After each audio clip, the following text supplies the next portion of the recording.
مشاهدينا عسلامة ونرحب بكم في عدد جديد من حصتكم الأسبوعية ديريات ماك. لو سموكي ايز ولا العيون المدخنة هي تقنية من تقنيات المكياج اللي تقدري ديريها في فصل الصيف ولا حتى في فصل الشتاء.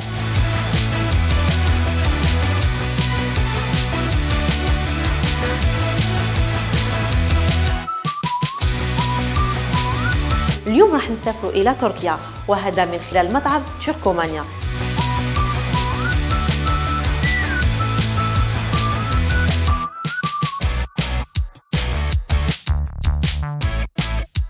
وشنو هو لو ديسان انيمي ولا لا شونسون اللي تفكركم بالطفولة ديالكم؟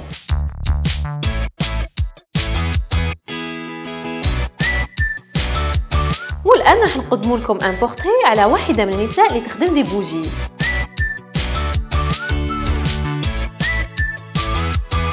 ديريات ماك تأتيكم كل يوم سبت على الساعة 6:30 على قناة KBC. يقدم لكم هذا البرنامج برعاية مجلة ديريات. ديريات مجلة المرأة.